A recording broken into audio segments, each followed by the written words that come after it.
Hi there everybody, it's Micky here. Welcome to my first review for 365games.co.uk. Today I'm going to be reviewing Bound by Flame. So Bound by Flame is a dark style fantasy RPG made by Focus. It's available on the PlayStation 3, the PlayStation 4, the Xbox 360, PC and for some reason not Xbox One. So my review is coming specifically from the PC version simply because it's my preferred platform. A good starting point then, I believe, for all RPG games is, as it's a role-playing game, you want to create your own character. So let's start off talking about the character creation in Bound by Flame. The character creation is sadly very, very limited. You play as a human character, which is fair enough. You choose your male or female, as you would come to expect, and then you have 5 options of different faces and 5 options of different hairstyles.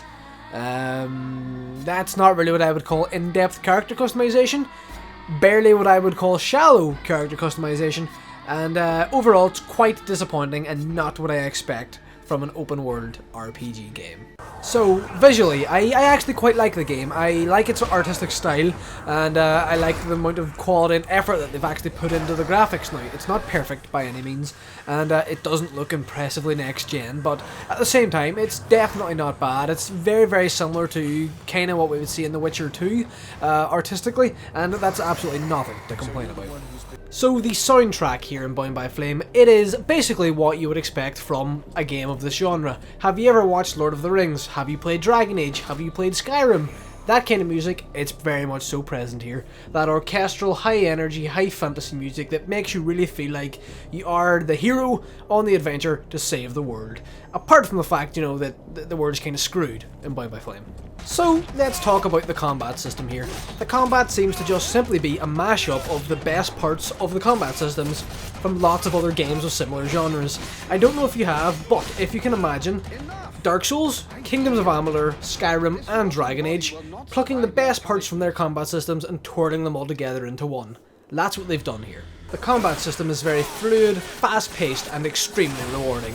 If you block or dodge with perfect timing, you then have the chance to counterattack and get critical hits and extra damage. The game also does have a backstab system, so if you're in your ranger mode and you're behind your enemy characters, you can do more damage to them by attacking from behind. You can also have a stealth mode, which again, you sneak up on an enemy and you get bonus damage.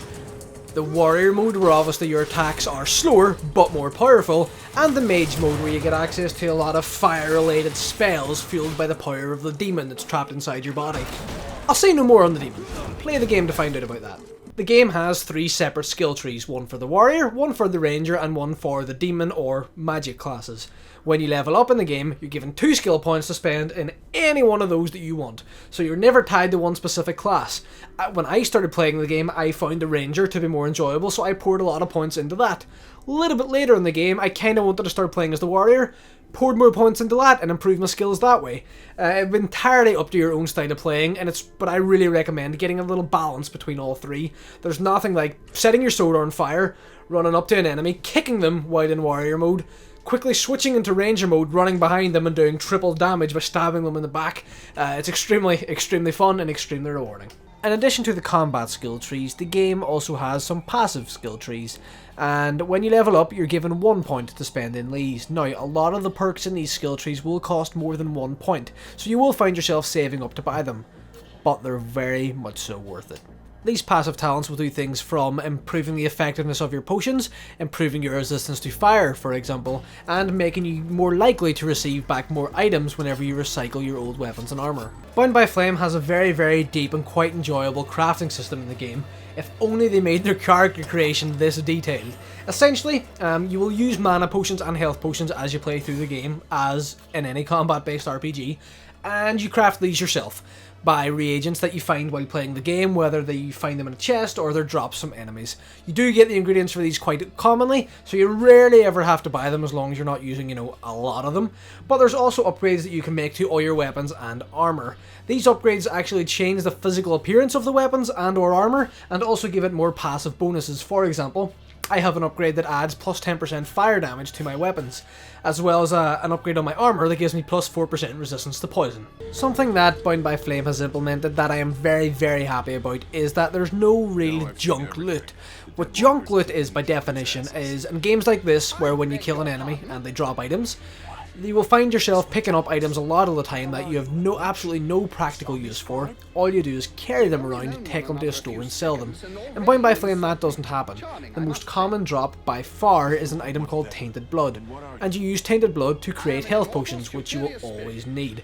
So I'm very, very happy that they've done that and they're not just filling my inventory with spammy loot to make it seem like they've added more depth to the game, when really, loot that's pointless is nothing more than annoying, when it's very, very often worth practically no money as well. All in all, I would say Bound by Flame is certainly worth checking out and playing. You know, the story is nothing super original or super special, but the gameplay is quite fun, quite engaging, and it's a fresh little combat system that I haven't seen very commonly before. I enjoyed my time with the game, and I will be going back and putting more time into the game. There's a lot of customization you can do with your weapons.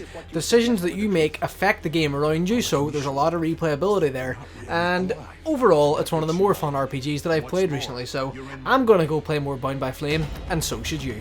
This has been Micky for 365games.co.uk. Please go check out the website and the Facebook page for some great discounts on all your favourite games.